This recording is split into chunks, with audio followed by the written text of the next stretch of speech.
안녕하십니까? 오늘은 거란이 살았다는 송막지간에 대하여 그 참뜻과 위치를 살펴보겠습니다. 먼저 기록을 읽어보겠습니다. 서기 654년 겨울 10월 왕이 보낸 장군 안고가 말갈병사들과 함께 군사를 동원하여 거란을 공격하였다.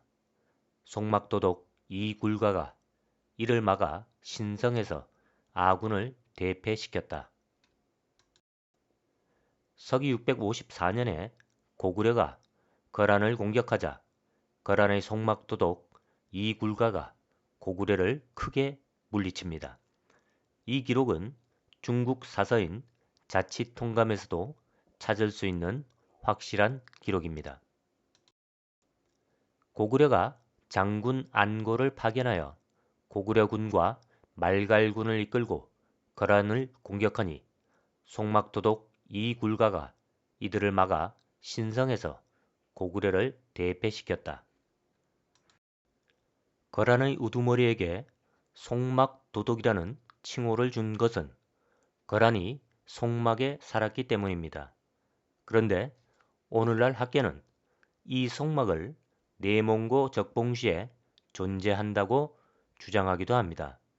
하지만 기록에 나타난 송막은 그 장소와 전혀 관계없습니다. 기록을 읽어보겠습니다. 거란국은 고막혀의 동쪽에 있으며 같은 부류의 다른 종족으로 동부선비에서 갈라진 것이다. 이때에 이르러 처음으로 스스로를 거란이라 불렀다. 모용씨에게 패하고 모두 송막지간으로 숨어들었다. 도무제 탁발규가 등국 사이에 이들을 대파하니 마침내 고막해와 서로 나뉘게 되었다. 진나라 시절에 보회의 아들 망나가 음산의 남쪽으로 이동하여 처음으로 요서에 살았다. 구대 때 모용 황에게 멸망되자 다시 송막지간으로 숨어들었다. 위나라 시절에 처음으로 거란이라 하였다. 거란은 본래 요서지방, 즉 지금의 하북성 석가장시 자하의 서쪽에 존재하였으나 모용시와의 경쟁에 패하여 북으로 이동하여 송막지간에 숨었다는 기록입니다. 이 송막지간을 소나무숲과 사막 사이라고 해석하는 경우가 있는데 송막이란 소나무와 사막으로 해석되는 것이 아니라 소나무숲이 끝없이 펼쳐진 곳을 의미합니다. 기록을 읽어보겠습니다. 당서 해거란 열전에 내부한 거란 추장들 모두를 송막부 도독에 봉하니 평지송림에 그 나라가 있었습니다.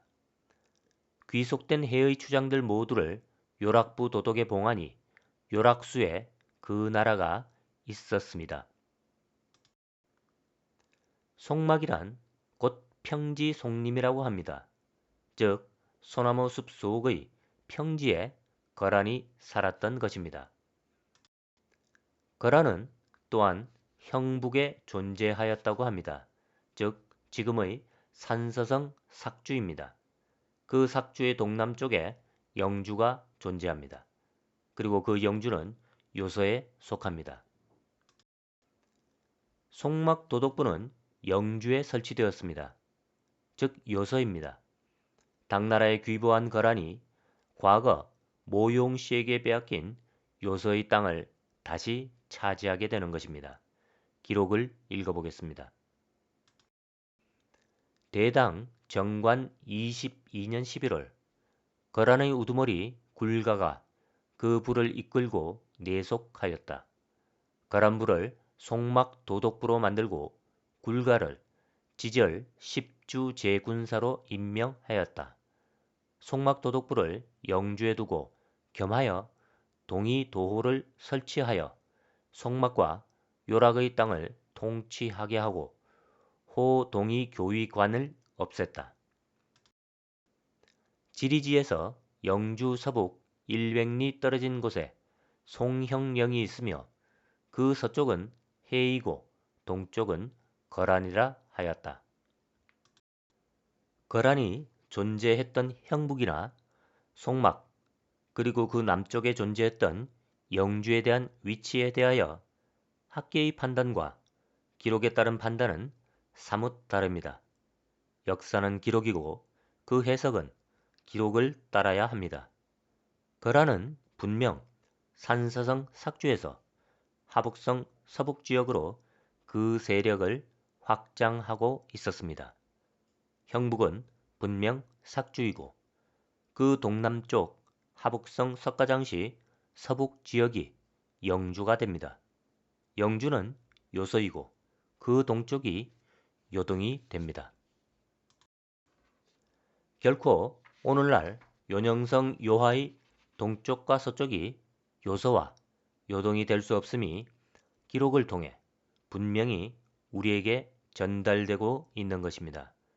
요서나 요동은 하북성 석가장시 자하의 서쪽과 동쪽이지 결코 다른 곳에 존재하지 않았으며 이동하지도 않았습니다. 지명이 이동했다고 주장하는 것은 기록에 대한 해석을 잘못하였기 때문으로 퍼즐을 억지로 맞추고자 하는 과정에서 생겨납니다. 대부분의 지명들은 확장과 축소가 있었을 뿐이지 이동하는 것이 아닙니다. 계속해서 기록을 읽어보겠습니다. 제가 고구려를 공격할 때 거란의 추장과 해의 수령을 모두 동원하여 전쟁에 참여하게 하였다. 제가 돌아오는 길에 영주를 지나며 그 우두머리 굴가 및 노인들을 모두 불러 차등을 두어 비단과 벼슬을 하사하며 굴가를 좌무위장군으로 삼았다.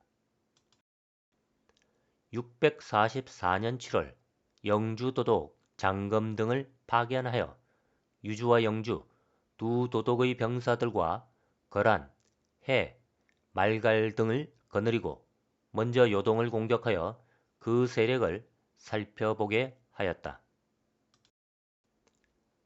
당나라가 고구려의 요동을 공격하면서 거란과 해를 동원하는 장면입니다.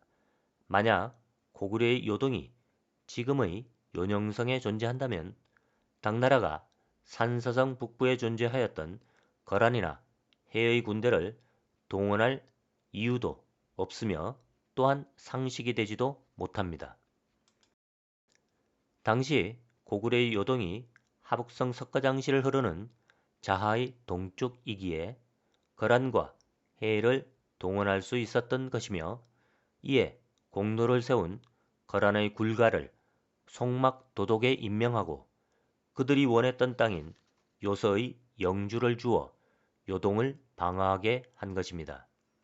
즉 요동과 요서를 요녕성에 두고서는 중국 사서의 기록들을 읽어낼 수 없다는 것입니다. 마지막으로 기록을 읽어보겠습니다. 동으로는 고구려, 서로는 해, 남으로는 영주, 북으로는 말갈과 시류에 이른다.